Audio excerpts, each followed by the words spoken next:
More than 3 litres ಅಂತೂ compulsory ಕುಡಿಬೇಕು. Body hydration ನಮಗೆ ಹೊರಗಡೆ ನಾವು ಮಾಡ್ಕೊಂಡ್ವಿ, ಬಟ್ ಇಂಟರ್ನಲ್ ಬಾಡಿನೂ ನಮಗೆ ಸಪೋರ್ಟ್ ಮಾಡಬೇಕು ಅಂದ್ರೆ ವಾಟರ್, ಅದ್ರ ಜೊತೆಗೆ ಕುಕುಮರ್ ಆಡ್ ಮಾಡಿ, ಆರೆಂಜ್ ಸ್ಲೈಸ್ ಆಡ್ ಮಾಡಿ, ಇಲ್ಲಾಂದ್ರೆ ಆಪಲ್ ಸ್ಲೈಸ್ ಆಡ್ ಮಾಡ್ಬೋದು, pineapple, mint. So just detox, ಒಂದೊಂದಿನ ಒಂದೊಂದು ವಾಟರ್ ಇಟ್ಕೊಂಡಾಗ ಏನಾಗುತ್ತೆ, ಆಪಲ್ ಅಲ್ಲಿರೋ ನಮಗೆ ಇಂಗ್ರೀಡಿಯೆಂಟ್ಸ್ ಅದರದೇ ಆದ ಎನರ್ಜಿ ಕೊಡುತ್ತೆ, ಪೈನಾಪಲ್ ಅಲ್ಲಿರೋದು ವಿಟಮಿನ್ ಸಿ ಆಗ್ಲಿ ಏನೇ ಆಗ್ಲಿ ನಮ್ಗೆ ಅದ್ರದ್ದು ಎನರ್ಜಿ ಕೊಡುತ್ತೆ. ಫೇಸ್ ವಾಶ್ ಆದ್ಮೇಲೆ ಸೊ ಕ್ಲೆನ್ಸ್ ಮಾಡ್ಕೋಬೇಕು, ಆ ಹಾರ್ಶ್ ಕೆಮಿಕಲ್ಸ್ ನ ಫೇಸ್ ವಾಶ್ ಆದ್ಮೇಲೂ ಕ್ಲೆನ್ಸ್ ಮಾಡಬೇಕು. ಹೌದು ಇನ್ನೂ ಏನಾದ್ರೂ ಡಸ್ಟ್ ಇದ್ರೂ ರಿಮೂವ್ ಆಗ್ಬಿಡುತ್ತೆ. ಮತ್ತೆ ನಮ್ಮ ಪಿಂಪಲ್ಸ್ ಮತ್ತೆ block heads and white heads remove ಮಾಡಿದ್ರು ಎದ್ದು ನಿಂತ್ಕೊಂಡಿರುತ್ತಲ್ಲ, ಅದೆಲ್ಲ ಕಾಮ್ ಡೌನ್ ಮಾಡುತ್ತೆ. ಟೋನರ್ ನ ಕೂಡ ಯೂಸ್ ಮಾಡೋ ವಿಧಾನ 1.5 feet ಡಿಸ್ಟೆನ್ಸ್ ಅಲ್ಲೇ ಇಟ್ಕೋಬೇಕು ನಾವು, ಸೊ ಹತ್ರ ಇಟ್ಕೊಳ್ಳೋ ಹಂಗಿಲ್ಲ. ಆ ಡ್ರೈ ಸ್ಕಿನ್ ಗೆ ಹೈಲರಾನಿಕ್ ಆಸಿಡ್ ಯೂಸ್ ಮಾಡ್ಬೇಕಾಗುತ್ತೆ. ಪ್ಲಸ್ ವಿಟಮಿನ್ ಸಿ ಯೂಸ್ ಮಾಡಿದಾಗ ಎಲ್ಲಾ ಸಿರಮ್ ಅಲ್ಲೂ ಬ್ರೈಟ್ನೆಸ್ ಕೊಡುತ್ತೆ. 30 years ಆದ್ಮೇಲೆ ಪ್ರತಿಯೊಂದು ಪರ್ಸನ್, ಮೆನ್ ಆಗ್ಲಿ ವುಮೆನ್ ಆಗ್ಲಿ, ರೆಟಿನಾಲ್ ಸಿರಮ್ ಯೂಸ್ ಮಾಡ್ಬೇಕು, ರೆಟಿನಾಲ್ ಕ್ರೀಮೇ ಯೂಸ್ ಮಾಡ್ಬೇಕು. ಯಾಕೆ ಅಂತ ಹೇಳಿದ್ರೆ ಬಟ್ ಪೀನಟ್ ಸೈಜ್ ಅಷ್ಟೇ ಯೂಸ್ ಮಾಡಬೇಕು ಸನ್ಸ್ಕ್ರೀನ್ ಕೂಡ. ಹೌದಾ? ನಮ್ಮ ಬಾಡಿ ಹೊಟ್ಟೆ ಹಸಿ ಆದಾಗ ಫುಡ್ ತಿಂದ ತಕ್ಷಣ ಒಳಗಿಂದ ಹೆಂಗ್ ಎನರ್ಜಿ ಬರುತ್ತೆ, ಸೊ ಅದೇ ತರ ಸ್ಕಿನ್ ಇನ್ಸ್ಟಂಟ್ ರಿಸಲ್ಟ್. ಅದಕ್ಕೆ ನಾ ಹೇಳೋದು ನಮ್ಮ ಹುಡುಗಿರ್ಗೆಲ್ಲ ಇನ್ಸ್ಟಂಟ್ ರಿಸಲ್ಟ್ ನಾವು ಕೊಡ್ತೀವಿ ಅಂತ. ಕಂಪ್ಲೀಟ್ ನಿಮ್ ಸ್ಕಿನ್ ಯಾಕೆ ಶೈನಿಂಗ್ ಇದೆ, ನಿಮ್ ಸ್ಕಿನ್ ಯಾಕೆ ನ್ಯಾಚುರಲ್ ಆಗಿ ಹಿಂಗಿದೆ ಅಂತಾರೆ. ನಾನು ಏನೂ ಜಾಸ್ತಿ ಮಾಡಲ್ಲ. ನಾನು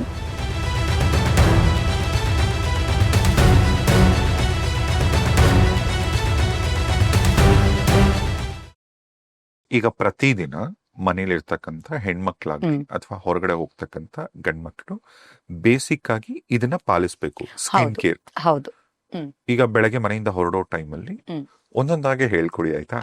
ಹೇಗೆ? ಈಗ ಓಕೆ, ಸ್ನಾನ ಮಾಡಿದ್ರು, ಫೇಸ್ ವಾಶ್ ಮಾಡಿದ್ರು, ಫೇಸ್ ವಾಶ್ ಆದ್ಮೇಲೆ ಸೊ ಕ್ಲೆನ್ಸ್ ಮಾಡ್ಕೋಬೇಕು, ಆ ಹಾರ್ಶ್ ಕೆಮಿಕಲ್ಸ್ ನ ಫೇಸ್ ವಾಶ್ ಆದ್ಮೇಲೂ ಕ್ಲೆನ್ಸ್ ಮಾಡಬೇಕು. ಹೌದು ಅದಕ್ಕೆ ಸೆಪರೇಟ್ ಕ್ಲೆನ್ಸರ್ ತಗೋಬೇಕು. ಇಲ್ಲಾಂದ್ರೆ ಮಿಲ್ಕ್ ಇಂದ ತಗೋಬಹುದು, ಹಾಲು, ಮಾಮೂಲಿ ಹಾಲು. ಹೌದೌದು, ಮಿಲ್ಕ್ ಇಂದನೂ ಮಾಡ್ಕೋಬಹುದು. ಅದಾದ್ಮೇಲೆ ಟೋನರ್ ಹಾಕ್ಬೇಕು. ಕ್ಲೆನ್ಸರ್ ಹೇಗೆ ಅಪ್ಲೈ ಮಾಡ್ಕೊಂಡು ಜಸ್ಟ್ ಕಾಟನ್ ಅಲ್ಲಿ ವೈಪ್ ಮಾಡ್ಕೋಬೇಕು, ಸಾಫ್ಟ್ ಆಗಿ ವೈಪ್ ಮಾಡ್ಕೋಬೇಕು. ಓಕೆ. ಸೊ ಹಾರ್ಶ್ ಕೆಮಿಕಲ್ಸ್ ಎಲ್ಲ ಬಂದ್ಬಿಡುತ್ತೆ. ಇನ್ನೂ ಏನಾದ್ರೂ ಡಸ್ಟ್ ಇದ್ರೂ ರಿಮೂವ್ ಆಗ್ಬಿಡುತ್ತೆ. ಹೌದು. ಸೊ ಅದಾದ್ಮೇಲೆ ಟೋನರ್ ಹಾಕೋದ್ರಿಂದ 7 layers ಹೈಡ್ರೇಷನ್ ಆಗುತ್ತೆ, pH ಲೆವೆಲ್ ಬ್ಯಾಲೆನ್ಸ್ ಬರುತ್ತೆ, ಮತ್ತೆ ನಮ್ಮ ಪಿಂಪಲ್ಸ್ ಮತ್ತೆ block heads and white heads remove ಮಾಡಿದ್ರು ಎದ್ದು ನಿಂತ್ಕೊಂಡಿರುತ್ತಲ್ಲ, ಅದೆಲ್ಲ ಕಾಮ್ ಡೌನ್ ಮಾಡುತ್ತೆ.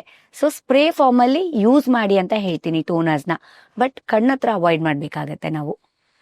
ಓಕೆ. ಈಗ ಟೋನರ್ ನ ಕೂಡ ಯೂಸ್ ಮಾಡೋ ವಿಧಾನ, ಈಗ ಎಷ್ಟು ದೂರದಲ್ಲಿ ಇಟ್ಕೊಬೇಕು ಅಥವಾ ಹೇಗೆ ಸ್ಪ್ರೇ ಮಾಡ್ಕೊಬೇಕು? 1.5 feet ಡಿಸ್ಟೆನ್ಸ್ ಅಲ್ಲೇ ಇಟ್ಕೋಬೇಕು ನಾವು, ಸೊ ಹತ್ರ ಇಟ್ಕೊಳ್ಳೋ ಹಂಗಿಲ್ಲ. ಸೊ ತುಂಬಾ ಕಡಿಮೆ ಬರುತ್ತೆ, ನೀಟಾಗಿ ಈವನ್ ಆಗಿ ಸ್ಪ್ರೆಡ್ ಆಗುತ್ತೆ. ಸೊ ಸ್ಪ್ರೇ ಫಾರ್ಮ್ ಅಲ್ಲಿ ಮಾಡೋದ್ರಿಂದ ತುಂಬಾ ಚೆನ್ನಾಗಿ ರಿಸಲ್ಟ್ ಬರುತ್ತೆ. ಬಟ್ ಟೋನರ್ ಸ್ವಲ್ಪ ಜಾಸ್ತಿ ಹಾಕಿ, ಒಂದು 5 ನಿಮಿಷ ಡ್ರೈ ಆಗುತ್ತೆ. ಡ್ರೈ ಆದ್ಮೇಲೆ ಅಂಡರ್ ಐ ಸಿರಮ್ ಮತ್ತೆ ಅಂಡರ್ ಐ ಕ್ರೀಮ್, ಅದಾದ್ಮೇಲೆ ಫೇಸ್ಗೆ ನಾವು ಸಿರಮ್ಸ್ ಹಾಕ್ಬೇಕಾಗತ್ತೆ. So according to skin type use ಮಾಡ್ಬೇಕು. ಎಲ್ಲಾ ಸ್ಕಿನ್ ಟೈಪ್ಗೂ ಒಂದೇ ಸಿರಮ್ ಬರಲ್ಲ. ಓಕೆ. ಈಗ ಯಾವ್ಯಾವ ತರದ ಸ್ಕಿನ್ಗೆ ಯಾವ ತರದ ಸಿರಮ್? ಡ್ರೈ ಸ್ಕಿನ್ಗೆ ಹೈಲರಾನಿಕ್ ಆಸಿಡ್ ಯೂಸ್ ಮಾಡ್ಬೇಕಾಗುತ್ತೆ. ಪ್ಲಸ್ ವಿಟಮಿನ್ ಸಿ ಯೂಸ್ ಮಾಡಿದಾಗ ಎಲ್ಲಾ ಸಿರಮ್ ಅಲ್ಲೂ ಬ್ರೈಟ್ನೆಸ್ ಕೊಡುತ್ತೆ. ಸೊ ಮೇಕಪ್ ಮಾಡ್ಕೊಂಡ್ ಮೇಲೂ ತುಂಬಾ ಜನ ಆಯಿಲ್ ರಿಲೀಸ್ ಆಗುತ್ತೆ ಅಂತಾರಲ್ಲ, ಸಿರಮ್ ಯೂಸ್ ಮಾಡೋದ್ರಿಂದ ಮೇಕಪ್ ಆದ್ಮೇಲೆ ಆಯಿಲ್ ರಿಲೀಸ್ ಆಗೋದು ತುಂಬಾ ಕಡಿಮೆ ಆಗ್ಬಿಡುತ್ತೆ, ಕಂಟ್ರೋಲಿಗೆ ಬರುತ್ತೆ. So sebum control serum use ಮಾಡ್ಬೇಕಾಗತ್ತೆ. ಸೊ ಆಕ್ನೀಸ್ಗೆಲ್ಲಾನು salicylic acid, niacinamide use ಮಾಡ್ಬೇಕಾಗತ್ತೆ. ಪಿಗ್ಮೆಂಟೇಷನ್, ಓಪನ್ ಪೋರ್ಸ್ ಇರೋರಿಗೆ ಓಪನ್ ಪೋರ್ಸ್ದೇ ಬರುತ್ತೆ ಸಿರಮ್ಸು. ಮತ್ತೆ 30 years ಆದ್ಮೇಲೆ ಪ್ರತಿಯೊಂದು ಪರ್ಸನ್, ಮೆನ್ ಆಗ್ಲಿ ವುಮೆನ್ ಆಗ್ಲಿ, ರೆಟಿನಾಲ್ ಸಿರಮೇ ಯೂಸ್ ಮಾಡ್ಬೇಕು, ರೆಟಿನಾಲ್ ಕ್ರೀಮೇ ಯೂಸ್ ಮಾಡ್ಬೇಕು. ಯಾಕೆ ಅಂತ ಹೇಳಿದ್ರೆ ಕೊಲಾಜನ್ ಕಡಿಮೆ ಆಗ್ತಾ ಬರುತ್ತೆ ನಮ್ಗೆ. ಸೊ ಆ ಕೊಲಾಜನ್ ಬೂಸ್ಟ್ ಮಾಡೋದೇ ರೆಟಿನಾಲ್, ಬಟ್ ನೈಟ್ ಮಾತ್ರನೇ ಮಾಡಬೇಕು, ಡೇ ಮಾಡೋ ಹಾಗಿಲ್ಲ. ಡೇ ಅಲ್ಲಿ ವರ್ಕ್ ಆಗಲ್ಲ. ನೈಟ್ ಮಾಡಿದಾಗ ಏನಾಗುತ್ತೆ, ಸ್ಕಿನ್ ಟೈಟ್ನಿಂಗ್ ಆಗುತ್ತೆ, ಇನ್ಸ್ಟಂಟ್ ಗ್ಲೋ ಬರುತ್ತೆ, ಮತ್ತೆ ಅಪ್ಲಿಫ್ಟ್ ಆಗುತ್ತೆ ಸ್ಕಿನ್, ಸೊ ಹೆಲ್ದಿ ಕಾಣುತ್ತೆ. ಅದಾದ್ಮೇಲೆ ಮೆಲೆಸ್ಮಾ ಸಿರಮ್ಸೇ ಬರುತ್ತೆ, ಮತ್ತೆ ಅಜಿಲಿಕ್ ಸಿರಮ್ಸ್ ಅಂತ ಬರುತ್ತೆ. ಅದ್ ಬಂದು ಆಕ್ನೀಸ್ ಆಗ್ಲಿ, ಪೋಸ್ ಆಗ್ಲಿ, ಪಿಗ್ಮೆಂಟೇಷನ್ ಆಗ್ಲಿ, ಅದು ಸಹ ತುಂಬಾನೇ ಕಡಿಮೆ ಆಗುತ್ತೆ. ಇನ್ಸ್ಟಂಟ್ ರಿಸಲ್ಟ್ ಬರುತ್ತೆ, ಜಾಸ್ತಿ ಯೂಸ್ ಮಾಡೋ ಹಾಗಿಲ್ಲ. 2 to 3 drops ಎಂಟೈರ್ ಫೇಸ್ಗೆ ಅಷ್ಟೇ ಯೂಸ್ ಮಾಡಬೇಕು. ಸೊ ಅದಾದ್ಮೇಲೆ ಮಾಯಿಶ್ಚರೈಸರ್, ಅದೂ ತುಂಬಾ ಜನ ಹೇಳ್ತಾರೆ ಮಾಯಿಶ್ಚರೈಸರ್ ಜಾಸ್ತಿ ಯೂಸ್ ಮಾಡಿ ಅಂತ. ಇಲ್ಲ, so size of peanut use ಮಾಡ್ಬೇಕು, ಕಡಲೆಕಾಯಿ ಬೀಜದಷ್ಟೇ ಯೂಸ್ ಮಾಡ್ಬೇಕು. ಕಂಪ್ಲೀಟ್ ಫೇಸ್ಗೆ ತುಂಬಾ ಗ್ಲೋ ಬರುತ್ತೆ. ಪ್ಲಸ್ ಸನ್ಸ್ಕ್ರೀನ್ ಎಲ್ಲರೂ ನೋಡಿರ್ತಾರೆ 1 finger 2 finger 3 finger ಹಾಕೋಬೇಕು ಅಂತ. ಖಂಡಿತ ಸುಳ್ಳು. ಯಾವ ಡರ್ಮಟಾಲಜಿಸ್ಟು ಹೇಳಲ್ಲ ಅಷ್ಟೊಂದು ಯೂಸ್ ಮಾಡಿ ಅಂತ. ಗೂಗಲ್ ಅಲ್ಲೂ ಎಲ್ಲೂ ಇಲ್ಲ, ಮಾಡಿದ್ರೆ ಗೊತ್ತಾಗತ್ತೆ. ಬಟ್ ಎಷ್ಟು ಯೂಸ್ ಮಾಡಿದ್ರು ರಿಸಲ್ಟ್ ಬರೋದೇ ನಮ್ಗೆ ಕಡಿಮೆ. ಬಟ್ ಪೀನಟ್ ಸೈಜ್ ಅಷ್ಟೇ ಯೂಸ್ ಮಾಡಬೇಕು ಸನ್ಸ್ಕ್ರೀನ್ ಕೂಡ. ಹೌದಾ? ಎಸ್, ಅಲ್ಲ, ನಾನು ಎಷ್ಟೊಂದ್ಸರಿ ಅನ್ಕೊಳ್ಳೋದು ಈ ಸನ್ಸ್ಕ್ರೀನ್ಗಳು ತುಂಬಾ ಎಕ್ಸ್ಪೆನ್ಸಿವ್, ಒಳ್ಳೊಳ್ಳೆ ಹೌದು brand ಹೌದು. ಇರುತ್ತಲ್ಲ. ಈಗ ಟಿವಿಗಳಲ್ಲೆಲ್ಲ ಈಗ ರೀಲ್ಸ್ ಅಲ್ಲೂ 3 ಫಿಂಗರ್ಸ್ ತೋರಿಸ್ತಾರೆ. ಮೂರ್ ಫಿಂಗರ್ ಅದ್ 2 ಸರಿಗೆ ಡಮಾರ್. ಇಲ್ಲ, ಪೀನಟ್ ಅಷ್ಟೇ ಯೂಸ್ ಮಾಡಬೇಕು. ಹಚ್ಚೋ ವಿಧಾನ ತುಂಬಾ ಇಂಪಾರ್ಟೆಂಟ್ ಆಗುತ್ತೆ. ಹೇಗೆ? ನಾವು ರಬ್ ಮಾಡಬಾರ್ದು ಪ್ರಾಡಕ್ಟ್ಸ್ ನ ಯಾವಾಗ್ಲೂ. ಸೊ ಕೈಯಲ್ಲಿ ಹಾಕೊಂಡು ಪ್ರೀ ಹೀಟ್ ಮಾಡ್ಕೋಬೇಕು. ಜಸ್ಟ್ ನಮ್ಮ ಅಂಗ ಇರುತ್ತಲ್ಲ ಇದ್ರಲ್ಲಿ ಪ್ರೀ ಹೀಟ್ ಮಾಡಬೇಕು. ಪ್ರೀ ಹೀಟ್ ಮಾಡಿದಾಗ ಏನಾಗುತ್ತೆ, ನಮ್ಮ ಬಾಡಿಯಲ್ಲಿರೋ ಹೀಟು ಆ ಪ್ರಾಡಕ್ಟು ಆಕ್ಟಿವೇಟ್ ಮಾಡುತ್ತೆ. ಸೊ ಆಕ್ಟಿವೇಟ್ ಮಾಡಿದಾಗ ನಮ್ಮ ಸ್ಕಿನ್ ಮೇಲೆ ಡ್ಯಾಬ್ ಮಾಡಬೇಕು, ರಬ್ ಟೆಕ್ನಿಕ್ ಮಾಡಬಾರ್ದು. ರಬ್ ಟೆಕ್ನಿಕ್ ಮಾಡಿದಾಗ ಏನಾಗುತ್ತೆ, ಸ್ಕಿನ್ ಮೇಲೆ ಲೇಯರ್ಸ್ ಫಾರ್ಮ್ ಆಗುತ್ತೆ. ಸ್ಕಿನ್ ಮೇಲೆನೆ ಹೀಗೆ ಫಾರ್ಮ್ ಆಗ್ತಾ ಇರುತ್ತೆ, ಬಟ್ ಒಳಗಡೆ ಎಳ್ಕೊಳ್ಳೋ ಕೆಪಾಸಿಟಿ ಇರಲ್ಲ. 7 ಲೇಯರ್ಸ್ಗೂ ಹೋಗೋ ಕೆಪಾಸಿಟಿ ಇರಲ್ಲ. ಪ್ರೀ ಹೀಟ್ ಮಾಡಿ ಇಟ್ಟಾಗ ಏನಾಗುತ್ತೆ, ಆ ಬಿಸಿಗೆ ಕಂಪ್ಲೀಟ್ ಸ್ಕಿನ್ ಎಕ್ಸ್ಟ್ರಾಕ್ಟ್ ಆಗುತ್ತೆ. ಸೊ ಎಕ್ಸ್ಟ್ರಾಕ್ಟ್ ಆದಾಗ ಏನಾಗುತ್ತೆ, ಒಳಗಿಂದನೇ ಎನರ್ಜಿ ಬಂದ್ಬಿಡುತ್ತೆ. ಸ್ಕಿನ್ನು ನಮ್ಮ ಬಾಡಿ ಹೊಟ್ಟೆ ಹಸಿ ಆದಾಗ ಫುಡ್ ತಿಂದ ತಕ್ಷಣ ಒಳಗಿಂದ ಹೆಂಗ್ ಎನರ್ಜಿ ಬರುತ್ತೆ. ಸೊ ಅದೇ ತರ ಸ್ಕಿನ್ ಇನ್ಸ್ಟಂಟ್ ರಿಸಲ್ಟ್. ಅದಕ್ಕೆ ನಾ ಹೇಳದ್ ನಮ್ಮ ಹುಡುಗಿರ್ಗೆಲ್ಲ ಇನ್ಸ್ಟಂಟ್ ರಿಸಲ್ಟ್ ನಾವು ಕೊಡ್ತೀವಿ ಅಂತ. ಸೊ ನಾವು ಫೇಶಿಯಲ್ ಮಾಡಲ್ಲ, ಬ್ಲೀಚ್ ಹಾಕಲ್ಲ, ಏನೂ ಮಾಡಲ್ಲ. ಬಟ್ ಸಿರಮ್ಸ್ ಇಂದ ಪ್ರೀ ಹೀಟ್ ಮಾಡಿ ಹಚ್ಚದಾಗ್ಲಿಂದ ಎಕ್ಸ್ಟ್ರಾಕ್ಟ್ ಆಗಿ ಗ್ಲೋ ಕೊಡುತ್ತೆ ನಮ್ಗೆ.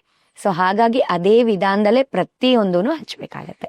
ಓಕೆ, ಈಗ ಸ್ಕಿನ್ ಕೇರ್ ಒಂದೊಂದ್ಸರಿ ರಿಪೀಟ್ ಮಾಡ್ತೀನಿ. ಈಗ ನಾನೇನ್ ಕಲ್ತ್ಕೊಂಡೆ ಅಂತ ನೀವು ಹೇಳಿದ್ರಿಂದ, ಫೇಸ್ ವಾಶ್, ಹೌದು ಫೇಸ್ ವಾಶ್ ಆದ್ಮೇಲೆ ಕ್ಲೆನ್ಸರ್ ತಗೊಂಡು ಕಾಟನ್ ಅಲ್ಲಿ ನೀಟಾಗಿ ಒರೆಸ್ಕೊಬೇಕು. ಹೌದು.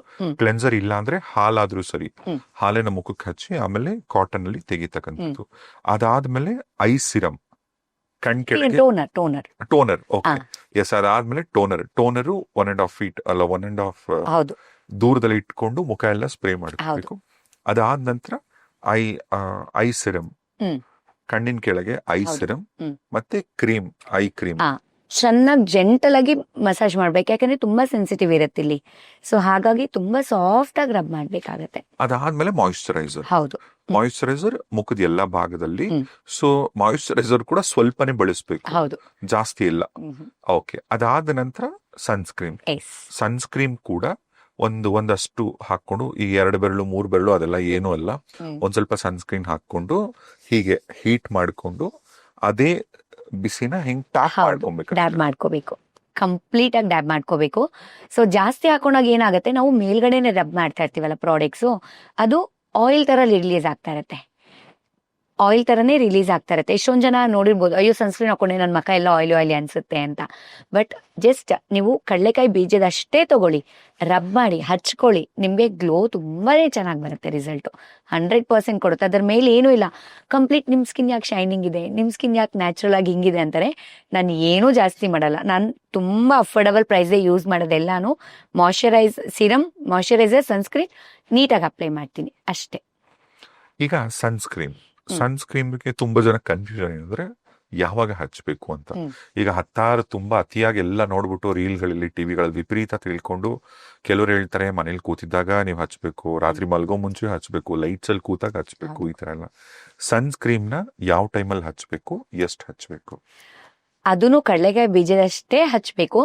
ಮಾರ್ನಿಂಗ್ ಮನೇಲಿದ್ರು ಹೊರಗಡೆ ಹೋದ್ರು ಮಾರ್ನಿಂಗ್ ಒಂದ್ಸಲ, ನೈಟ್ ಒಂದ್ಸಲ ಹಚ್ಚಿದ್ರೆ ಸಾಕು. ಕಡಲೆಕಾಯಿ ಬೀಜ ಅಂದ್ರೆ ಇಷ್ಟು ಕ್ರೀಮ್ ಅಷ್ಟೇ.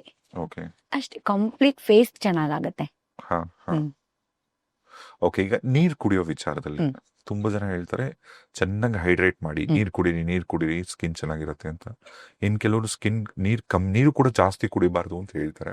ಸೊ ನೀರ್ ಎಷ್ಟು ಕುಡಿಬೇಕು, ಎಷ್ಟು ಪ್ರಮಾಣದಲ್ಲಿ ಕುಡಿಬೇಕು ಸ್ಕಿನ್ ಚೆನ್ನಾಗಿರ್ಬೇಕು ಅಂದ್ರೆ? ಮೋರ್ ದನ್ 3 liters ಅಂತೂ ಕಂಪಲ್ಸರಿ ಕುಡಿಬೇಕು. ಬಾಡಿ ಹೈಡ್ರೇಷನ್ ನಮ್ಗೆ ಹೊರಗಡೆ ನಾವು ಮಾಡ್ಕೊಂಡ್ವಿ, ಬಟ್ ಇಂಟರ್ನಲ್ ಬಾಡಿನೂ ನಮ್ಗೆ ಸಪೋರ್ಟ್ ಮಾಡ್ಬೇಕು ಅಂದ್ರೆ ವಾಟರ್, ಅದ್ರ ಜೊತೆಗೆ ಕುಕುಂಬರ್ ಆಡ್ ಮಾಡಿ, ಆರೆಂಜ್ ಸ್ಲೈಸ್ ಆಡ್ ಮಾಡಿ, ಇಲ್ಲಾಂದ್ರೆ ಆಪಲ್ ಸ್ಲೈಸ್ ಆಡ್ ಮಾಡ್ಬೋದು, pineapple, mint. So just detox, ಒಂದೊಂದ್ ದಿನ ಒಂದೊಂದು ವಾಟರ್ ಇಟ್ಕೊಂಡಾಗ ಏನಾಗುತ್ತೆ, ಆಪಲ್ ಅಲ್ಲಿರೋ ನಮ್ಗೆ ಇಂಗ್ರೀಡಿಯೆಂಟ್ಸ್ ಅದರದೇ ಆದ ಎನರ್ಜಿ ಕೊಡುತ್ತೆ. ಪೈನಾಪಲ್ ಅಲ್ಲಿರೋದು ವಿಟಮಿನ್ ಸಿ ಆಗ್ಲಿ ಏನೇ ಆಗ್ಲಿ ನಮ್ಗೆ ಅದ್ರದ್ದು ಎನರ್ಜಿ ಕೊಡುತ್ತೆ. ಮತ್ತೆ ಕುಕುಂಬರ್ ಆಡ್ ಮಾಡ್ಬೋದು, ಕ್ಯಾರೆಟ್, ಬೀಟ್ರೂಟ್, ಪ್ರತಿಯೊಂದು ಶುಂಠಿ ಆಡ್ ಮಾಡೋದ್ರಿಂದ ನಮ್ಮ ಬಾಡಿಯಲ್ಲಿ ಲಂಗ್ಸು ಎಲ್ಲಾನು ಡಿಟಾಕ್ಸ್ ಆಗುತ್ತೆ. ಅದ್ರ ಜೊತೆ ಇಂಟರ್ನಲ್ ಬಾಡಿಯಿಂದನೂ ನಮ್ಗೆ ಗ್ಲೋ ಕೊಡುತ್ತೆ. ಬಟ್ ಮಿನಿಮಮ್ 3 to 4 liters ಕುಡಿಲೇಬೇಕು. ತುಂಬಾ ಇಂಪಾರ್ಟೆಂಟ್ ಆಗುತ್ತೆ. ಮತ್ತೆ pH ಲೆವೆಲ್ ವಾಟರ್ ಇಂದಾನೇ ಬ್ಯಾಲೆನ್ಸ್ ಬರೋದು.